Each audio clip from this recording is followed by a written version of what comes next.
There is but one occultism, one truth. The fountain of wisdom on this earth is the brotherhood of adepts, the spiritual heart of the world, from which streams unceasingly a flow of inspiration and enlightenment. It is the one supreme source from which have derived all the facets of truth that the religious and philosophical systems of the world contain. From there come forth not only the great sages and teachers from time to time as the guides and instructors of men, but also envoys or messengers, whether known or unknown, who work in the world for the benefit of mankind. This fountain source of wisdom is formed of the noblest spiritual and intellectual giants that humanity has ever produced, men who have become at one with the God within. Knowing each other they band together, and thus formed the great school of light and truth, the Great Brotherhood. Called by various names in different ages, the higher ones are known in Buddhist countries as the Oni-Chohans. The ancient Persians referred to the members of this solar hierarchy as Anshuspens. Jewish mystics and Kabbalists spoke of them as B'nai Elohim, sons of the gods, and in other countries they were called sons of light, or sons of the sun as in ancient Egypt. Innumerable schools of occultism, all derivative from the mother school, have existed in the past, exist presently, and will exist in the future. The mysteries of the Greeks were one such school, as were those of the Persians and the Egyptians. The mysteries practiced in the ancient Americas, such as among the Peruvians and the Mayas, were schools in the same sacred tradition.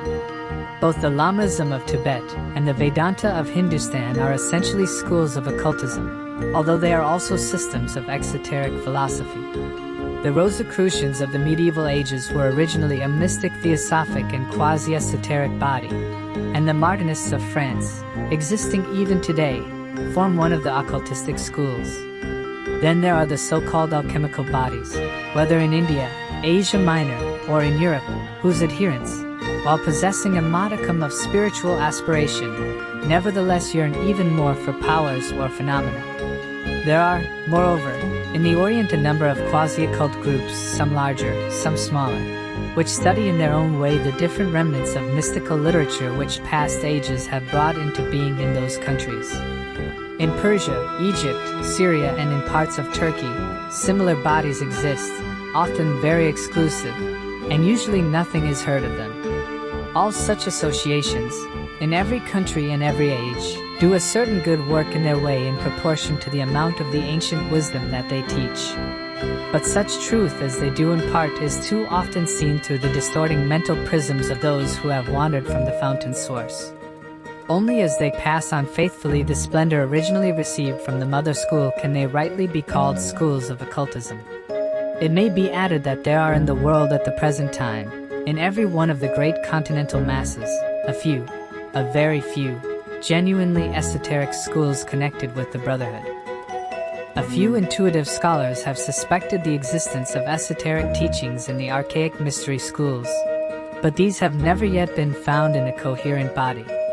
In the different literatures of antiquity we find an allusion here, a reference there, but a reasoned and explicit series of such teachings exists only in places to which no uninitiated student has hitherto consciously penetrated.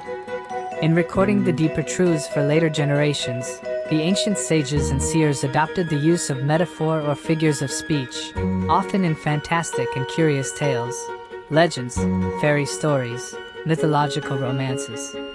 Plato, for instance, through the use of myth gave out many guarded hints regarding matters taught in the mysteries.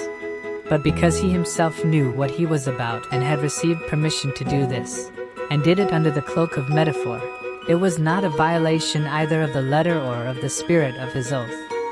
It is actually by so using esoteric terms that the great teachers of past ages wrote letters to each other, and composed their books, passing them from hand to hand. Those who were initiated could understand what they read. To them it was intelligible and clear. But to the man who had not been received within the temple walls, the teachings were merely speculative philosophy, or perhaps meaningless jargon. These wisdom teachings have come down in direct succession from sage to sage, ever since the mysteries were first instituted among men in late Lemurian and Atlantean times. A step which became essential because mankind had lost the power of direct and conscious communion with their divine ancestors. Men were thus taught to raise the soul by an effort of the will combined with intense aspirations so that they might be brought into direct intercourse, spiritually and intellectually, with their own inner God, or with some other divinity. It was in this way that the noblest truths about man and the universe were originally perceived, and thereafter sung, to use the word of the Veda, i.e. formulated into human speech. Why is it that in practically all the ancient literature's spiritual teaching was given in the vernacular of the battlefield? The Bhagavad Gita, for instance, tells of the conflict between the opposing armies of the Kurus and the Pandavas. In the Germanic and Scandinavian mythologies there is the constant battling between the gods and the heroes. So also in the Greek, Egyptian, Persian, and Babylonian mythologies. All are alike in this respect. The question is easily answered. To little children we give storybooks. To those who cannot understand the meaning of peace and quiet and the enormous strength that lies in these, we talk of battle and of fighting, because there is always a victor and a vanquished. Thus in the literatures of the world secrets of mystic truths were written in the epic vein in order to meet the mental characteristics of those ages. But behind all this there were the esoteric schools, one, which taught truth and compassion more directly, such as did Lao Tse of China. The way of Tao is not to strive. This is the contrary of quietism, for quietism is usually spiritual stupefaction, whereas the whole effort should be to embody in one's life and in every fiber of one's being an active spirit of compassion for all mankind.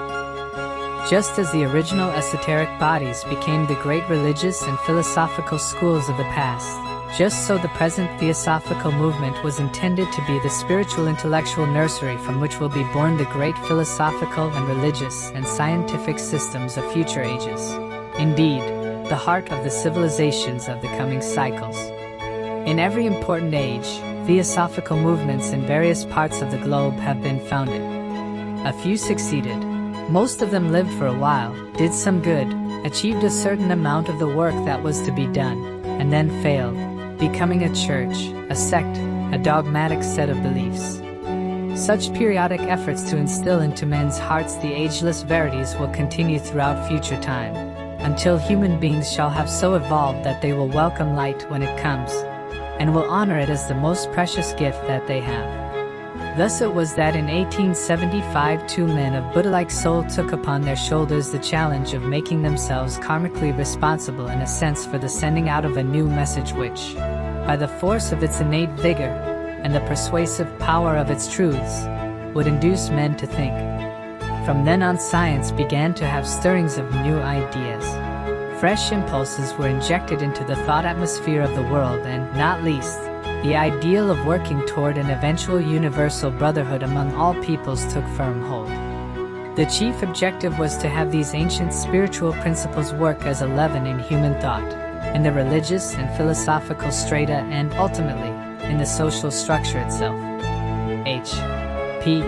Blavatsky was inspired to write her masterworks, Isis Unveiled and The Secret Doctrine, not for the purpose of founding another religion, but to restate once again and in fuller measure the archaic wisdom tradition of mankind in its more esoteric aspects. As such, she was one of the links in the serial line of teachers who come at certain stated periods for the passing on of esoteric light and truth. She came at the beginning of a new messianic cycle and the ending of an old one, and thus was the messenger for the age to come. This succession of teachers, the one following the other, has continued through countless centuries. There is nothing amazing about it. It is simply an illustration of one of nature's laws, that just as generation succeeds generation, and one genus in evolutionary time comes after some other genus, so is there a chain of wise men continuing the flow of truth down the ages. In Sanskrit writings this is called the Guru Parampara, of which there are two kinds. First, those sages who rise one above the other, as it were, in progressively greater wisdom and spiritual dignity, and second, those who follow each other in time, and in one line of succession in the outer world of men. The same pattern was known to the Greek poets and philosophers, Homer and Hesiod both speaking of the golden chain connecting Olympus and Earth, and later Greek mystical writers referred to it as the Hermetic chain. This passing on of the torch of light from hand to hand has always been, and always will be, as long as the call comes from the hearts of men. When that call dies, the chain of succession remains intact, but the teachers no longer work openly. The guardians of mankind, name them as you will, masters, mahatmas, adepts, or elder brothers of the race, work wherever they see the slightest chance to do good, to cultivate the spiritual nature of their fellow human beings. Obviously, any society or group of people, or any individual, who tries to follow a noble pathway in life will receive their help, if worthy of it. Worthiness is the test, the soul test. Whenever the right call is made, it will be answered. But any call merely for self-benefit most emphatically is not the right call. The only call they recognize is that given by those whose hearts yearn for light, and whose minds seek wisdom, and whose souls are swayed by compassion. And further, the call must be made solely in order to lay such wisdom and light as may be received on the altar of service to humanity.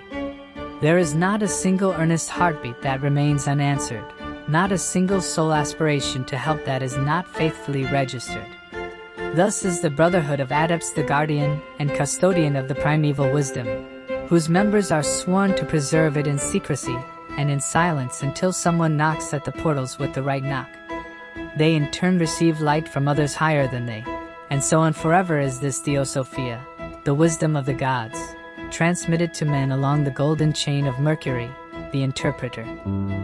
We hope this video has shed light and unveiled the infinite potential within each of us and inspired you to pursue your own odyssey of self-discovery. If you enjoyed this content, be sure to hit the follow button and join us on the Unveiled Odyssey for more thought-provoking insights into the mysteries of existence. Together, let's unlock our full potential and live our most fulfilling lives. Until the next one.